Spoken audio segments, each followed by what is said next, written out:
a grande, esmagadora maioria dos casamentos se acabam ou sofrem com adultério. Muito mais gerado, né, pelos homens, é a maior parte, não que as mulheres também não adulterem, mas os homens acabam adulterando muito mais, e a gente tem aí um monte de mulheres tristes, magoadas, feridas por causa do adultério, e de fato o adultério fere, machuca e destrói muitas dessas mulheres. Mas por que então que eu estou dizendo que o adultério não é o problema? Porque o adultério é simplesmente a febre de uma doença. É aquilo que faz com que algo chame atenção, faz com que eu olhe para aquele problema. Quando alguém é adoentado, ela tem febre, a febre ela demonstra o quê? Uma inflamação que tem dentro do seu organismo. E quando nós vamos fazer um exame mais aprofundado, a gente vai descobrir que ainda bem que o meu bebê teve febre, ou ainda bem que nós tivemos febre, porque na verdade o diagnóstico da doença é muito mais profundo e muito mais grave. Mas aquela febre me chamou a atenção.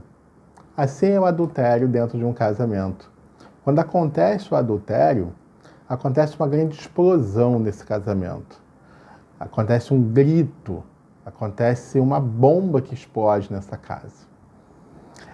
E é um grande erro nós colocarmos todo o nosso foco, todo o nosso pensamento naquele momento do adultério. O adultério precisa ser tratado, precisa do pedido de perdão, precisa da restituição desse ato. Sim, isso tudo precisa acontecer. Nós precisamos cuidar desse caso. Mas se nós não cuidarmos das feridas mais profundas que levaram essa pessoa a adulterar, seja um homem ou seja essa mulher, provavelmente, quase que 100% de certeza, que isso provavelmente vai acontecer de novo. Vai acontecer mais uma vez num futuro não tão distante. Por isso que nesse momento de separação, de restauração de um casamento, nós precisamos trabalhar as bases mais profundas do que levou esse casal a chegarem num momento tão doloroso da sua vida conjugal. Para isso, eu quero mostrar para vocês parâmetros bíblicos que nos fazem chegar a esse entendimento. Olha o que está escrito em Gálatas, capítulo 5, do versículo 19 ao 21. Ora, as obras da carne são manifestas: imoralidade sexual, impureza e libertinagem, idolatria e feitiçaria, ódio, discórdia, ciúmes, ira, egoísmo, dissensões, facções e inveja, embriaguez, orgias e coisas semelhantes.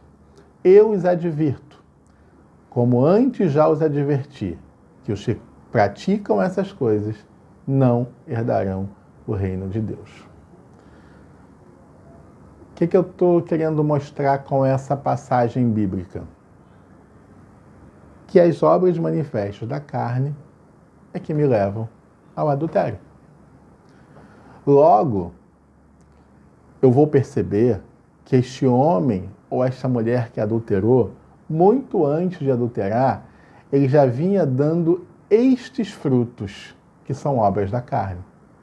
Ele já vinha lidando ali com a imoralidade sexual, ou seja, com alguns desejos que são contrários à Bíblia, visualização de vídeos pornográficos, conversas e linguagem que não condiz na boca de um cristão.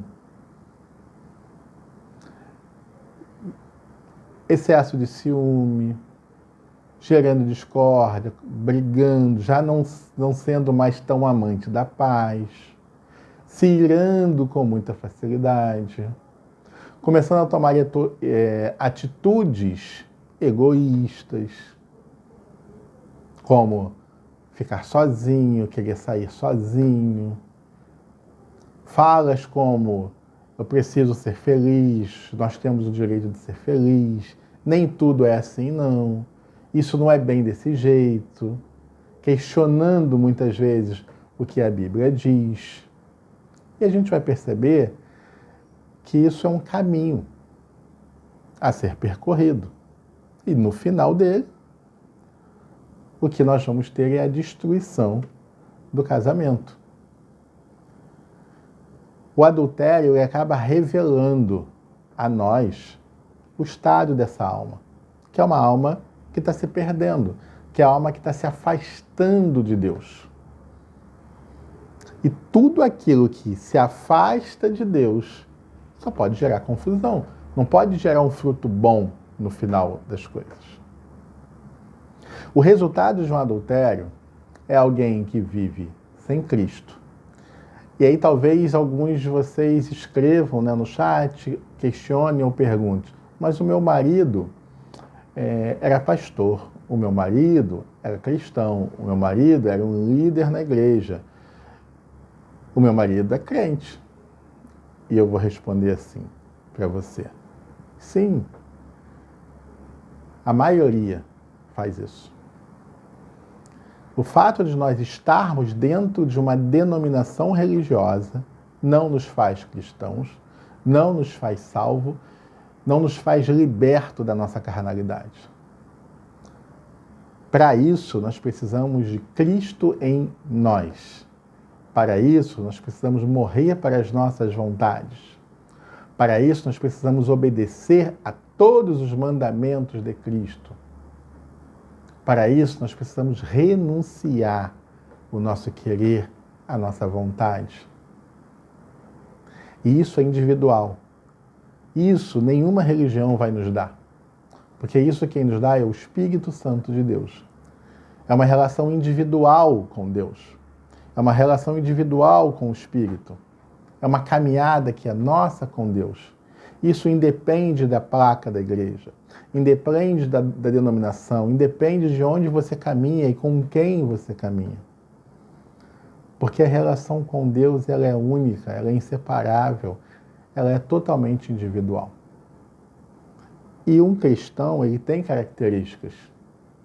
O próprio Senhor nos deu cada uma delas. O fruto do Espírito está lá para que todos nós cheguemos nele. Assim como são as características do amor, que a gente vai falar um pouquinho mais na frente. O que leva ao adultério é alguém que vive a partir do seu desejo, das suas vontades. E quando nós fazemos isso, a gente infringe os dois principais mandamentos. E quando a gente infringe esses dois mandamentos, a gente infringe todos os outros. Olha o que está escrito em Mateus capítulo 22, do 37 ao 40. É aquela passagem onde os fariseus tentam, fazer uma pegadinha ali com Jesus, e eles perguntam: Jesus, qual é o maior dos mandamentos? E Jesus responde assim: ame o Senhor seu Deus de todo o seu coração, de toda a sua alma e de todo o seu entendimento. Ele continua dizendo assim: este é o primeiro e maior mandamento. E o segundo é semelhante a ele: ame o seu próximo como a si mesmo. Destes dois dependem toda a lei e os profetas. Ou seja, se eu não cumpro esses dois mandamentos, não adianta de nada eu cumprir todos os outros. E aí eu te pergunto: é possível amar a Deus sobre todas as coisas, e ao meu próximo como a mim mesmo, e ser egoísta? É possível amar a Deus e ao meu próximo e adulterar? É possível amar a Deus e ao próximo e querer o mal de alguém? É possível amar a Deus e ao próximo e não amar a minha esposa? É possível amar a Deus e ao próximo e cobiçar algo de alguém que não me pertence? Você já deve ter chegado à conclusão que a resposta é não. E se a resposta é não, o que eu preciso de verdade para não adulterar, para ter um casamento restaurado, antes de qualquer coisa, é restaurar a minha vida e a minha comunhão com o Senhor. Buscando conhecer os seus princípios, a sua base. Buscando conhecer o que é o amor. Buscando conhecer quais são os frutos do Espírito e começar a aplicá-los na minha vida. O que um cristão faz pelos seus inimigos? O que um cristão faz pela sociedade? O que um cristão deve fazer por quem ama? Eu estou agindo como de fato um verdadeiro cristão? O meu marido está agindo como um verdadeiro cristão? Eu tenho orado para que o meu marido se converta de verdade ou eu tenho orado apenas para que ele volte para mim porque eu quero o meu marido de volta? E essa atitude é uma atitude cristã ou ela é uma atitude egoísta? De fato, o que eu busco é o bem do próximo ou ele é o meu bem?